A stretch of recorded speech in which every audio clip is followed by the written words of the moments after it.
এই মাসটিকে নিয়ে চারদিকে যত চর্চা, যত আয়োজন, যত কথাবার্তা, তা হচ্ছেন বিশ্বনবী মুহাম্মদুর রাসূলুল্লাহ সাল্লাল্লাহু আলাইহি ওয়াসাল্লামের আগমনকে কেন্দ্র করে। আমরা শুরুতে জানতে চাইব, যাকে আল্লাহ সুবহানাহু ওয়া তাআলা আমাদের আইকনিক এবং মডেল হিসেবে সর্বশেষ ও চূড়ান্ত নবীরূপে তিনি কবুল করেছেন, সেই মহামানব বিশ্বনবী মুহাম্মদুর রাসূলুল্লাহ সাল্লাল্লাহু আলাইহি ওয়াসাল্লামকে আমরা কোরআনের আয়নায় দেখতে চাই। আল্লাহ তাআলা কিভাবে তার প্রিয় নবীর ভূয়সী প্রশংসা করেছেন, একটু যদি কোরআন এবং সুন্নাহর আলোকে তুলে ধরতেন প্লিজ।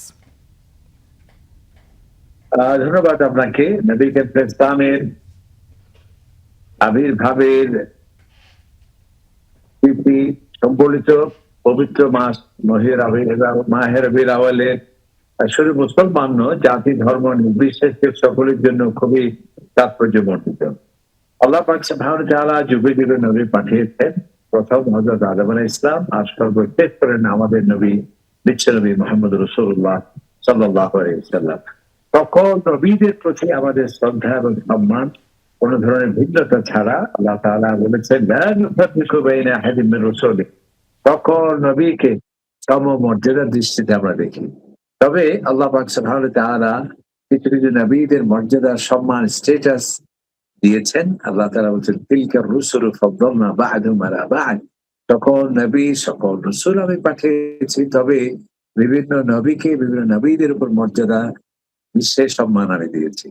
আল্লাহ তাআলা আমাদের নবীকে এত সম্মান দিয়েছেন, যেটি আপনি অসাধারণ বলেছেন। আমরা কোন মনীষীর মুখে নয়, কোন উদ্ধৃতি বিবৃতিতে নয়, কোন গ্রন্থকার কিংবা কোন পুস্তকে আছে সেটি নয়। প্রথমে আমরা জানতে চাই যে স্বয়ং আল্লাহ পাক সুবহানাহু ওয়া তাআলা কোরআনুল কারীমে আমার নবীর মর্যাদায় কি বলেছেন। আমরা দেখি যে আল্লাহ সুবহানাহু ওয়া তাআলা নবীকে ইসলামকে এত বড় সম্মান দিলেন। আল্লাহ তাআলা বলছেন, ওয়া রাফা'না লাকা যিকরাক, আপনার মর্যাদাকে, আপনার যিকিরকে, আপনার স্ট্যাটাসকে সবার ঊর্ধ্বে আমি স্থান দিয়েছি। আল্লাহ তাআলা আরেকটি জায়গায় বলছেন, দেখুন, আমরা যখন একটা চাকরি নিতে যাই, সরকারি বেসরকারি যেকোনো প্রতিষ্ঠানে একটা ক্যারেক্টার সনদ লাগে, ক্যারেক্টার সার্টিফিকেট। তো সেটি চেয়ারম্যান কিংবা মিনিস্টার সাহেব যদি ভালো পরিচয় থাকে, প্রাইম মিনিস্টার বা রাষ্ট্রপতি, আমার নবী ইসলাম যিনি পৃথিবীর সমগ্র মানবতার শ্রেষ্ঠ আদর্শ যিনি হবেন, তারও তো সনদ দরকার। এই সনদ কে দিয়েছেন? স্বয়ং আল্লাহ তাআলা বলছেন, ইন্নাকা লাআলা খুলুকিন আযীম, মহা উন্নত চরিত্রের উপর প্রতিষ্ঠিত আপনি আমার নবী মুহাম্মদুর রাসূলুল্লাহ সাল্লাল্লাহু আলাইহি ওয়াসাল্লাম। আল্লাহ তাআলা দেখুন নবীজিকে এত বড় সম্মান দিলেন। অন্যান্য যারা নবী আসছেন, কেউ সুনির্দিষ্ট ভাষার জন্য, কেউ সুনির্দিষ্ট গোত্রের জন্য, তো শুধুমাত্র মানবতার জন্য আল্লাহ তাআলা আমাদের নবীকে এত বড় সম্মান দিলেন, এত বড় সম্মান দিলেন। আল্লাহ তাআলা যখন নিজের পরিচয় দিয়েছেন, রব্বুল আলামিন বলেছেন, আমি সমগ্র জাহানের প্রভু।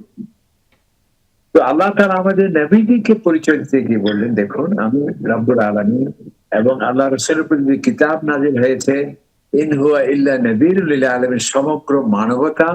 আর আমার নবীর পরিচয় দেখুন কত বড় মর্যাদা এবং সম্মান, ওয়া মা আরসালনাকা ইল্লা রাহমাতাল লিল আলামিন, সমগ্র জগতের জন্য রহমতের নবী করে আমি আপনাকে পাঠিয়েছি। এরপর আমরা দেখি যে সমস্ত নবীদেরকে আল্লাহ তাআলা যখন দেখেছেন, স্বাভাবিক নাম ধরে ডেকেছেন। ইয়া আদম উসকুন আন্ত, আদম আলাইহিস সালাম, হে আদম। নূহ আলাইহিস সালামকে যখন ডাক দিলেন, ইয়া নূহ ইন্নাহু লাইসা মিন আহলিক, যে তুমি যে কেনানের জন্য আমার কাছে সাহায্য চাচ্ছ, এভাবে সে তোমার আহালভুক্ত নয়। এভাবে সকল নবীকে আল্লাহ তাআলা নাম ধরে রেখেছেন। আহ وما تلك بيمينك يا موسى يا عيسى ونادينا يا ইব্রাহিম। কেবল এক নবী, একজন ব্যক্তিত্বের ক্ষেত্রে দেখছি আমরা অনন্য এক বৈশিষ্ট্যের সম্বোধন, রীতিনীতি। নবী ইসলামকে আল্লাহ তাআলা কখনো কোথাও কোরআনে ইয়া মুহাম্মদ বলে আল্লাহ তাআলা ডাকেননি। এটি আরেকটি বড় সম্মান এবং মর্যাদা নবী ইসলামের প্রতি। আল্লাহ তাআলা ডেকেছেন, ইয়া আইয়ুহাল মুযাম্মিল, হে কম্বল আচ্ছাদন করে শুয়ে আছেন।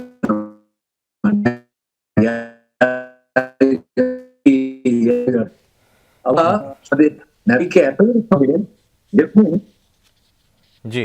আল্লাহ পাক সুবহানাহু ওয়া তাআলা নবী ইসলামের এত বড় সম্মান দিলেন। নবী ইসলামের পোশাক সম্পর্কে, তার ড্রেস সম্পর্কে কোরআনে আল্লাহ তাআলা বলছেন ওয়াথিয়াবাকা ফাতাহহির।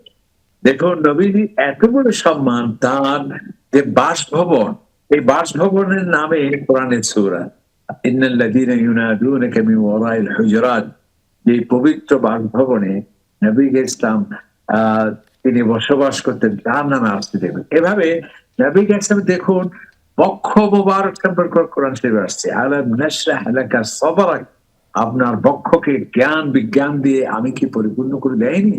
এরপর দেখুন নবী ইসলামের পৃষ্ঠের সাথে পিঠ মোবারক, দেখুন কোরআনে পাকে আসছে আল্লাযী আনকাযা যাহরাক, আমি আপনার সেই বোঝা, দায়িত্বের কঠিন বোঝা, চ্যালেঞ্জের বিশাল পাহাড়, যেটি আপনার জন্য কঠিন ছিল, সেটা আমি সরিয়ে দিয়েছি। এমনকি নবী ইসলামের পবিত্র নয়ন মোবারক, নয়ন যুগল সম্পর্কে কোরআন শরীফে আসছে ওয়ালা তামুদ্দান্নাকা ওয়ালা তামুদ্দান্না আইনাইকা ইলা মা মাত্তা'না। এভাবে দেখুন নবী ইসলামের অবয়ব, তার মুখমণ্ডল সম্পর্কে কোরআন শরীফে আসছে, সেটা কি ফালানুওয়াল্লিয়ান্নাকা ফাওয়াল্লি ওয়াজহাকা শাতরাল মাসজিদিল হারাম, আপনার পবিত্র মুখ মোবারক থেকে আপনি বাইতুল্লাহর দিকে নামাজ আদায় করুন। এভাবে নবী ইসলামের সন্তুষ্টি, আল্লাহ রাসূলের সন্তুষ্টিকে পর্যন্ত প্রায়োরিটি দেওয়া হয়েছে কোরআন কারীমে। দেখুন আল্লাহ তাআলা বলছেন যে আপনি যে কিবলার দিকে নামাজ পড়তে আগ্রহী, জি। ওয়ালানুওয়াল্লিয়ান্নাকা কিবলাতান তারদাহা, সেই কিবলা পরিবর্তনের অধ্যাদেশ এক্ষুনি আমি জারি করছি, যেটার দিকে নামাজ পড়ে আপনি সন্তুষ্ট হবেন। অনেক এমনকি চমৎকার আল্লাহ করে তাআলা আপনি আরেকটি বলছিলেন জায়গায় শেখনা যে বলছেন, আল্লাহ রাসূল সাল্লাল্লাহু আলাইহি ওয়াসাল্লামকে আল্লাহ তাআলা মহাগ্রন্থ আল কোরআনে কিভাবে তার প্রশংসা করেছেন এই বিষয়ে।